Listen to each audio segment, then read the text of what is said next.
ಲೇ ಮೋತಿಗೆ ಹೋಗ್ತೀಯನ್ಲೇ? ಗ್ಯಾಸ್ ಇಲ್ಲ. ಹೋಗ್ತಾ ದಾರಿಯಾಗ ಹಾಕ್ಸ್ಕೊಂಡ್ರೆ ಆಯ್ತಲ್ಲ. 600 ರೂಪಾಯಿ ಆಗುತ್ತೆ ನೋಡು. 300 ರೂಪಾಯಿಗೆ ಕ್ಯಾಬೇ ಹೋಗುತ್ತೆ, ನಿನ್ಗೆ 600 ರೂಪಾಯಿ ಕೊಡ್ಬೇಕೇನು? ಹಾಗಾದ್ರೆ ಕ್ಯಾಬಲ್ಲೇ ಹೋಗ್ಬಿಡೋಣ. ಹೋಗಲ್ಲ ಅಂದ್ರೆ ಹೋಗಲ್ಲ ಅಂತೇಳು, ಯಾಕೆ ದಿಮಾಕ್ ಮಾಡ್ತೀಯ? ಅಣ್ಣ ಮೋತಿ ಸರ್ಕಲ್ಗೆ ಹೋಗ್ತೀರಾ? ಕುತ್ಕೋ ಅಣ್ಣ. ಎಷ್ಟಾಗುತ್ತಣ್ಣ? 200 ರೂಪಾಯಿ ಆಗುತ್ತೆ ಅಣ್ಣ. ಲೇ ಅಣ್ಣ, ನನಗಂದ್ರೆ 600 ರೂಪಾಯಿ ಕೇಳ್ತಿದ್ದೆ. ಹಾ ಮತ್ತೆ ಏನೋ ಒಬ್ಬೊಬ್ರಿಗೆ ಒಂದೊಂದು ರೇಟ್ ಹೇಳ್ತೀಯೇನೋ? ಒಬ್ಬೊಬ್ರಿಗೆ ಒಂದೊಂದು ರೇಟ್ ನಂದಿಲ್ಲ. ಮೋತಿ ಸರ್ಕಲ್ಗೆ 200 ರೂಪಾಯಿನೇ ಆಗೋದು. ಮತ್ತೆ ನನ್ನ ಹತ್ರ 600 ರೂಪಾಯಿ ಕೇಳ್ದೆ ಅಣ್ಣ. ನನ್ನ ಹತ್ರ 600 ರೂಪಾಯಿ ಕೇಳ್ದ, ನಿಮ್ಮ ಹತ್ರ 200 ರೂಪಾಯಿ ಕೇಳ್ತಿದ್ದಾನೆ. ಅಣ್ಣ ಮೋತಿ ಸರ್ಕಲ್ಗೆ ಹೋಗೋಕೆ 200 ರೂಪಾಯಿ ಆಗುತ್ತೆ, ಅವ್ರ ಹತ್ರ ಯಾಕೆ 600 ರೂಪಾಯಿ? ಹೌದು ಅಣ್ಣ, ಇವರಿಗೆ 600 ರೂಪಾಯಿನೇ ಆಗೋದು. ಲೇ ಕ್ಯಾಬಲ್ಲಿ ಹೋದ್ರೆ ಕೂಲಾಗಿ AC ಇರುತ್ತಲೇ ಅದರೊಳಗೆ. ಹಾಗಾದ್ರೆ ಅದ್ರಾಗೆ ಹೋಗೋ, ಸುಮ್ನೆ ಯಾಕೆ ನನ್ನ ತಲೆ ತಿಂತಿದ್ಯಾ? ಒಬ್ಬೊಬ್ರಿಗೆ ಒಂದೊಂದ್ ತರ ನೋಡ್ತೀಯಾ ನೀನು? ಫಸ್ಟಿಗೆ ನೀನು ನನ್ನ ಬಂದು ಮಾತಾಡ್ಸಿದಾಗ ಏನಂತ ಮಾತಾಡ್ಸ್ದೆ? ಏನಂತ ಮಾತಾಡ್ದೆ? ನೆನಪು ಮಾಡ್ಕೋ. ಅವ್ನ್ ಕೂಡ ಮೋತಿ ಸರ್ಕಲ್ಗೆ ಹೋಗ್ತೀನಿ ಅಂತ ಹೇಳ್ದಲ್ಲ. ಫಸ್ಟಿಗೆ ಬಂದು ನೀನ್ ಏನಂತ ಹೇಳ್ದಿ? ಲೇ ಮೋತಿ ಸರ್ಕಲ್ಗೆ ಹೋಗ್ತೀಯಾ ಅಂತ.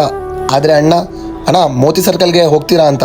ಅಣ್ಣ ಇಲ್ಲಿ ಅನ್ನೋದೈತಲ್ಲ, ನಿನ್ ಕೈ ಕೆಳಗೆ ಯಾರು ಕೆಲಸ ಮಾಡ್ತಾರಲ್ಲ ಅವ್ರಿಗೆ ಹೋಗಿ ಹೇಳು. ನಾನು ಕಷ್ಟಪಟ್ಟು ಆಟೋ ತಗೊಂಡಿದ್ದೀನಿ, ನಿಯತ್ತಾಗಿ ದುಡಿತಾ ಇದ್ದೀನಿ, ನಿಯತ್ತಾಗಿ ಮನೆ ನಡೆಸ್ತಾ ಇದ್ದೀನಿ. ಯಾರು ನಮಗೆ ಮರ್ಯಾದೆ ಕೊಡ್ತಾರಲ್ಲ ಅವ್ರಿಗೋಸ್ಕರನೇ ಕೆಲಸ ಮಾಡ್ತಿದ್ದೀನಿ. ಹೋಗಿ ಬೇರೆ ಆಟೋ ಹುಡ್ಕ ಹೋಗು. ನೋಡಿದ್ರಲ್ಲ ಫ್ರೆಂಡ್ಸ್, ಈ ವಿಡಿಯೋ ಇಷ್ಟ ಆಗಿದ್ದರೆ ನಿಮ್ಮ ಅನಿಸಿಕೆ ಏನಂತ ಕಮೆಂಟ್ ಮಾಡಿ, ಹಾಗೂ ನನ್ನ ಅಕೌಂಟ್ನ ಫಾಲೋ ಮಾಡ್ಕೊಳ್ಳಿ. Thank you.